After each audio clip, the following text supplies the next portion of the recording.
그 배민에서 공지를 하였죠. 운송수단 변경 횟수를 상향하겠다. 이런 거고요. 지금 6월 11일부터 네. 하루 최대 운송수단 변경 횟수를 2번에서 6번까지 할 수 있게 네. 해주겠다라는 거고요. 예. 이게 겉으로 보기에는 뭔가 개선된 거 아니냐. 그러니까 이걸 원하는 라이더들도 뭐 있을 수는 있으니까 개선된 게 아니냐, 좋은 제도 아니냐라는 평가도 있긴 한데 예, 일단 맞습니다. 사무국장님 뭐 어떻게 봐야 되나요? 네, 이제 지금 장마철이 오지 않습니까? 그래서 이 장마철을 대비해서 비 오는 날에 좀 위험하기도 하니까, 뭐, 운송수단 변경을 좀 여러 번 하시는 분들이 있을 수도 있으니, 이런 뭐 설명을 하면서 공지를 올렸는데요. 표면적으로 보면요, 2번으로 제한되어 있던 운송수단 변경 횟수가 6번으로 늘어서 유연성 확대처럼 보일 수가 있습니다. 이걸 많이 활용하는지는 모르겠어요, 현장에서. 근데, 라이더들 입장에서, 배달 노동자들 입장에서 보면 이렇게 읽혀요. 이제 비가 오든, 눈이 오든, 그때는 콜이 잘 안 빠지는 때니까 어떤 운송수단을 써서든 지금 나와 있는 콜들은 꼭 처리해달라. 그리고 이제 이 운송수단 선택은 라이더들의 몫이고, 그리고 이 변경 때문에 발생한 책임도 라이더들의 몫이다. 이렇게 좀 읽혀지는 구조입니다. 네. 네. 그러니까 그러면 운송수단을 자주 바꿀 수 있게 되면 이게 어뷰징 문제가 생길 수 있을 것 같은데 뭐 네. 예전에 이제 한창 문제가 됐던 자토바이 같은 뭐 그런 네. 사례가 발생하는 거 아닌가요? 네, 뭐 자이건 타이건 뭐 이렇게 변경 중에 문제가 생길 수도 있고 이런 또 몇 번 이렇게 변경 시도를 하다 보면은 이 방법을 알기 때문에 그런 안 좋은 길로 유입이 될 수 있다. 뭐 이런 우려도 있습니다. 자토바이 모르시는 분들이 계실 것 같아서 한번 말씀드리자면은 자토바이는 자전거로 계정을 등록해 놓고 실제로 오토바이로 배달하는 방식입니다. 이게 음, 명백한 어뷰징인데요. 예전에 뭐 지금도 그렇고 계정 정지 사유인데 요즘은 플랫폼이 단속을 적극적으로 하지는 않고 있습니다. 아까 말씀드렸다시피 제대로 지금 뭐 보험 확인도 안 하고 뭐 불법으로 일하는 사람들 제대로 확인 안 하는 의도, 수단이 어떻게 됐던 방법이 어떻게 됐던 콜을 빼달라, 책임은 니네가 지고 뭐 이런 식의 태도로 읽혀지고요. 어쨌든 현장에서 이렇게 신고하고 자토바이 제보하면은 조치가 되긴 합니다. 근데 느리고 처리가 느리고 일관되게 처리하고 있진 않아요, 플랫폼에서. 이런 상황에서 하루에 운송수단을 6번 변경할 수 있다. 이렇게 만드는 허용 정책은요. 말씀드린 대로 어뷰징을 구조적으로 묵인하고 이런 방식에 대해서 더 유입하게 만드는 이런 신호로 해석될 여지가 크다고 좀 봅니다. 네. 음, 그렇다고 모든 라이더가 어뷰징만 하는 거는 아닐 그렇죠. 것인데 네, 그럼 도움이 그렇죠. 되는 경우는 어떤 경우가 있을까요? 네, 맞습니다. 실제로 이 제도로 편의를 이제 보는 라이더 분들도 분명 있겠습니다. 예를 들어서 뭐 오전에는 자전거 타시고 오후에는 비가 와서 자동차로 전환을 하는 라이더들 있을 수 있고요. 그리고 오토바이 수리 중에 임시로 뭐 내 전기 자전거나 자동차를 사용하겠다. 이런 전업 배달 노동자들이 있을 거고요. 그리고 뭐 이제 지방 같은 경우에 도심지냐 외곽이냐 이거에 따라서 자동차로 또 배달할 때가 더 좋을 때가 있거든요. 뭐 제주도 같은 지역이 뭐 그렇다고 하던데 효율적으로 수단을 바꾸는 방식도 뭐 적용해 볼 수 있겠습니다. 그런데 이거를 왜 6번이나 했는지 이런 것도 좀 의문이 좀 들고 어쨌든 이런 상황에서는 이런 유연성 6번이나 바꿀 수 있는 유연성 엄청 많은 것 같긴 한데 도움이 되긴 하겠죠. 그런데 문제는 그 유연성의 뒷면이라는 겁니다. 네. 예. 그러면 어떤 문제들이 있어요? 네. 네. 첫 번째로는요. 일단 보험 적용이 제대로 안 될 가능성입니다. 일단 자전거 유상운송보험 대상이 아니고 그리고 자동차는 내가 오토바이로 운전을 하고 있다라고 해도 자동차는 또 유상보험을 들어야 하는데 이 보험료 부담 상당하죠. 또 자동차를 따로 들어야 되는 거. 그리고 두 번째로는 유상보험 가입 여부를 아시지 않습니까? 플랫폼이 제대로 확인하지 않습니다.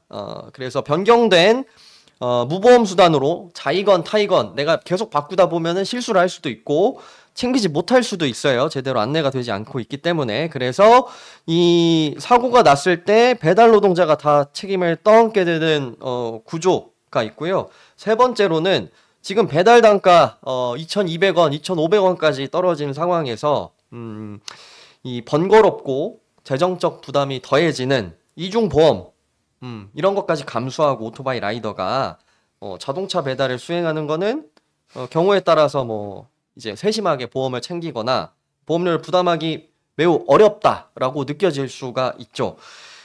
이런 조건에서 운송수단 자주 바꾸면서 안전과 생계를 챙긴다는 건 말은 좀 자율이지만 사실상 좀 구조적으로 위험을 유도받는 셈이 아닌가라는 생각이 좀 들었습니다. 네.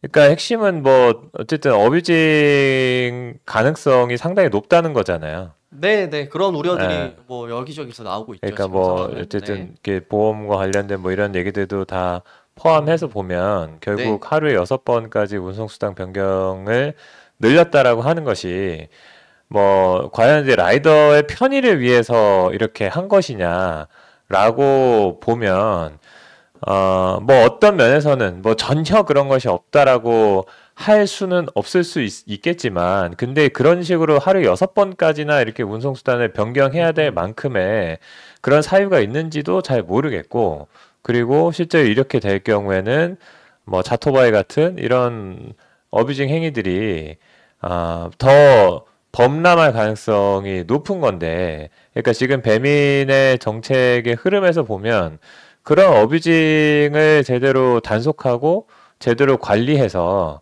소위 말하는 공정한 시장 질서를 만들어 오지 않았잖아요. 지금 보면 뭐 맞습니다. 심지어는 GPS 위치 정보로 어뷰징하는 이런 것도 안 잡잖아요. 몇 년째 이런 얘기를 하는데도 그런 걸 잘 안 잡는단 말이에요. 네. 방치를 하고 근데 있죠, 예, 거의. 그러니까 네. 그런 거를 잘 관리해 오는 회사였으면 그나마 이런 거에 대해서까지 뭐 이렇게 또 뭐 날석에 이렇게 비판을 안 할 수도 있는데, 근데 지금까지의 배민은 그냥 이렇게 되든 저렇게 되든 콜만 빼면 장땡이다라는 입장이었고 계속 그렇게 해왔고, 그렇기 때문에 지금 운송수단 변경 횟수를 늘린다고 하는 것도 이게 그런 걸 잘 관리 단속할 거라는 기대가 없어요.